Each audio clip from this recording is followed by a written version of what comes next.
Pengertian Islam dan globalisasi. Yang pertama ada Islam. Dari segi bahasa, Islam berasal dari bahasa Arab, yaitu salima, yang mengandung arti selamat, sentosa, dan damai. Dari kata salima, selanjutnya diubah menjadi bentuk aslama, yang berarti berserah diri masuk dalam kedamaian.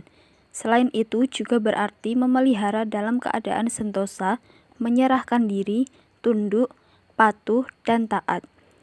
Adapun kata globalisasi berasal dari kata global. Globalisasi merupakan proses menuju arah global. Yang dimaksud global adalah menyeluruh atau menyatu dari berbagai unsur menjadi satu. Globalisasi adalah era global atau modern bahwa dunia ini terasa seperti sebuah kampung kecil. Interaksi antar negara, peradaban, dan budaya semakin mudah dilakukan. Proses saling memengaruhi antara satu budaya dan budaya lain semakin intens dan dengan proses yang cepat, baik budaya itu bersifat positif maupun negatif. Pada akhirnya, globalisasi menjadi alat untuk saling memengaruhi antara peradaban, budaya, ideologi, dan agama. Karakteristik Islam dan globalisasi. Karakter agama Islam. 1.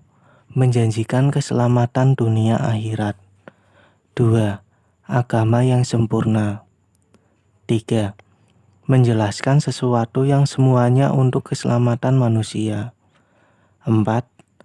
Penyelamatan yang dijanjikan Islam sedemikian sempurna, komprehensif, global, dan mendetail. 5.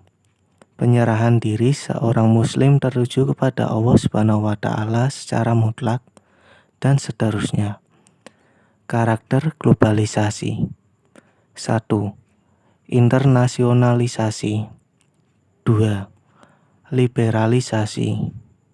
3. Universalisasi. 4.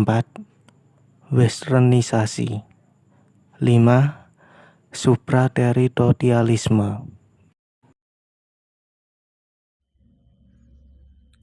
Reaksi pemikiran Islam terhadap globalisasi terbagi menjadi 4 antara lain. 1. Tradisionalis. Menurut pemikiran tradisionalis percaya bahwa kemunduran umat Islam adalah ketentuan dan rencana Tuhan. Hanya Tuhan yang Maha Tahu arti dan hikmah di balik kemunduran dan keterbelakangan umat Islam. 2. Modernis.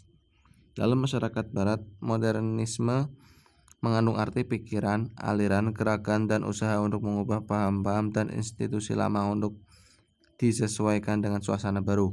3. Revivalis fundamentalis. Revivalis yaitu menjelaskan faktor internal dan faktor eksternal sebagai dasar analisis tentang kemunduran umat Islam. Menurut revivalis, umat Islam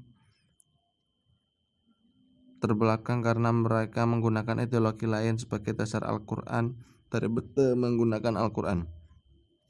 4. Transformatif. Pemikiran ini percaya bahwa keterbelakangan umat Islam disebabkan oleh ketidakadilan sistem dan struktur ekonomi, politik, dan kultur. Keadilan menjadi prinsip fundamental bagi penganut transformatif.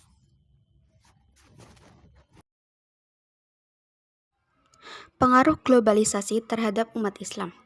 Dampak positif globalisasi terhadap umat Islam antara lain: 1. Dapat mempermudah memperoleh informasi tentang pelajaran agama melalui media internet. 2. Adanya kemajuan teknologi, umat Islam akan lebih mudah dalam mengakses beberapa informasi mengenai agama dari belahan dunia. 3. Dalam bidang transportasi dapat mempermudah umat Islam untuk pergi ke tanah suci untuk haji dan umroh. 4. Dalam bidang ekonomi, perdagangan bebas antar negara makin terbuka bagi produk-produk kita. 5. Kemajuan informasi dan komunikasi ini, manusia seakan-akan telah dapat menebus batas, seakan dunia menjadi tanpa batas dan semakin terbuka. Dampak negatif globalisasi terhadap umat Islam antara lain: 1. Pemiskinan spiritual. Maksudnya, tindakan sosial yang tidak memiliki implikasi materi dianggap sebagai tindakan tidak rasional. 2. Individualistik. 3. Menurunnya budi luhur umat manusia atau umat muslim di kalangan umat beragama lain.